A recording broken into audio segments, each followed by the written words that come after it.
ქართული ოცნება კმაყოფილია იმ რამდენიმე წამიანი კომუნიკაციით, რაც შედგა მილანში მიხეილ ყაველაშვილს, მარკო რუბიოსა და ჯეიდი ვენს შორის და ამბობენ, რომ ეს არის მხოლოდ ის, რაც საჯაროდ ჩანს, თუმცა აქვე განმარტავენ და ამბობენ ასეთ რამეს, რომ არასაჯაროდ მათ აქვთ კომუნიკაცია შეერთებული შტატების ადმინისტრაციასთან, რაც შეეხება ვიზიტს, ჯეიდი ვენსის ვიზიტს რეგიონში, სადაც საქართველო არ არის მოაზრებული ამ ვიზიტის ფარგლებში, ქართულ ოცნებაში ამაში პრობლემას ვერ ხედავენ და ამბობენ, რომ მოვა დრო და შეერთებული შტატების მაღალჩინოსნები საქართველოშიც ჩამოვლენ.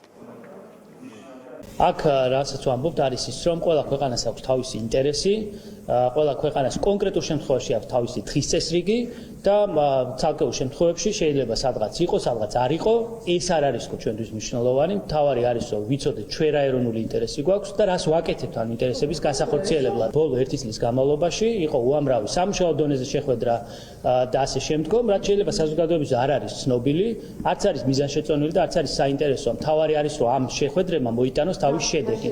და ჩვენ ვხედავთ, რომ ეტაპობრივად ჩვენ ვიღებთ უკვე ძალიან პოზიტიურ გზავნილებს ამერიკის ადმინისტრაციის მხრიდან. თუ საჭირო იქნება აქაც ჩამოვლენ, თუ საჭირო იქნება ჩვენ ჩავალთ იქით. ეს უნდა გადაწყდეს კიდევ ერთხელ ჩვენ ემოციურად არ ვიღებთ გადაწყვეტილებებს ამ ჩატებულად რომ აბაჩქარა ვინმეს და აბაჩქარა სადმე წითელი ხალიჩა იყოს გაბმული, ნაბიჯ ეტაპობრივად თანდათანობით, მაგრამ გეგმაზომიერად ჩვენ აუცილებლად მივალთ ჩვენს მიზნებამდე. არც ვიზიტებს არ აქვს დიდი მნიშვნელობა, იმიტომ რომ საქართველოში ყოფილან მაღალი რანგის სტუმრები, მათ შორის ევროსაბჭოს გენერალური მდივანი და თქვით, რომ ეს ვიზიტია და მეტი არაფერიო. და გეთანხმებით ამ შემთხვევაში, რა თქმა უნდა, ეს არის კარგი, რომ ამერიკის შეერთებულ შტატებთან რაღაც გამოჩნდა კრიტერიუმები, რომ შეიძლება მოხდეს გადატვირთვა, რაც შეეხება ვიზიტებს კიდევ ერთხელ ვიმეორებ, გეთანხმებით, არც მხოლოდ მოკითხვა და არც მხოლოდ ვიზიტი არაფერს არ მოუტანს ამ ქვეყანას. ბევრი რაღაცა მოხდება ისეთი, რომელიც იქნება საქართველოში და არ იქნება აზერბაიჯანში და ვიზიტი რა არის? არა, ვიზიტის რა შედეგია?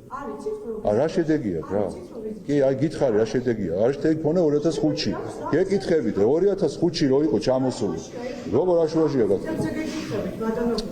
კიდევ ერთხელ რა შედეგია აქვს ახლა? იმეცადინე ძალიან თხოვ.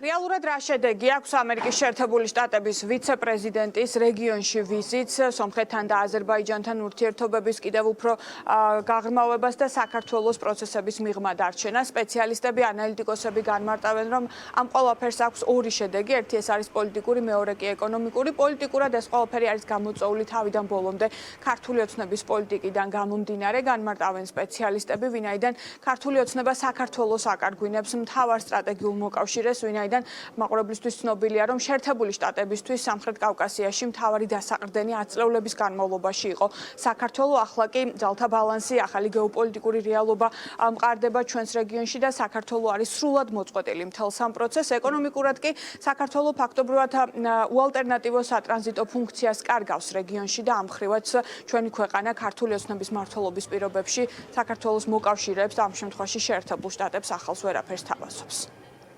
ალბათ სწორია ესე ვთქვათ, რომ არასოდეს არ ყოფილა მაღალი რანგის ვიზიტი ამერიკის შეერთებული შტატებიდან რეგიონში საქართველოს გარეშე და ვიზიტების 90% მხოლოდ საქართველოში ხორციელდებოდა. დღეს ვართ განსხვავებულ რეალობაში, ჩვენ ვნახეთ რამდენიმე თვის განმავლობაში სამხრეთ კავკასიასთან დაკავშირებით მიმდინარე პროცესი ვაშინგტონში, სახში გლობალურ ოფისში.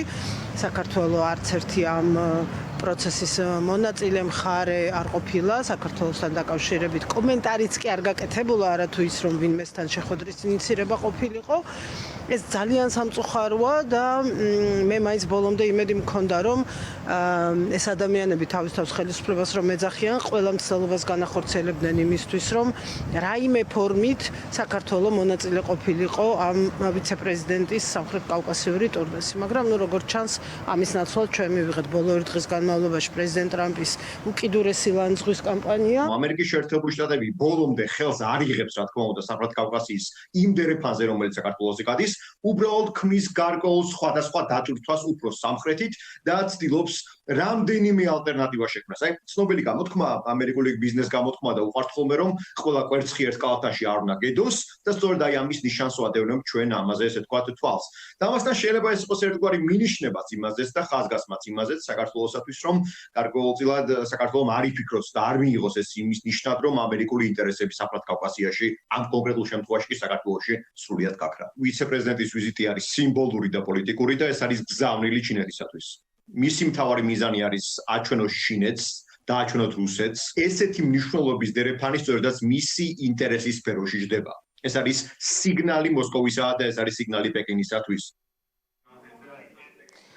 საქართველო არის ქვეყანა, რომელსაც თბილისში ახსოვს ამერიკის შეერთებული შტატების პრეზიდენტის ჯორჯ ბუშ უმცროსის ვიზიტი, ასევე ვიცე-პრეზიდენტ ჯო ბაიდენის სიტყვით გამოსვლა პარლამენტში, ჰილარი კლინტონის ორი ვიზიტი ჩვენს ქვეყანაში, ასევე ქართული ოცნების მმართველობის პირობებშიც მაიკ პომპეო, ამერიკის სახელმწიფო მდივანი, მართალია უკვე თანამდებობაზე ყოფნის ბოლო დღეებში, თუმცა მაინც იმყოფებოდა საქართველოში და ეს არის მართლაც პირველი შემთხვევა, როდესაც ამერიკის შეერთებული შტატების ასეთი მაღალი რანგის ვიზიტი ხორციელდება რეგიონში და ის საქართველოს გვერდს აუვლის.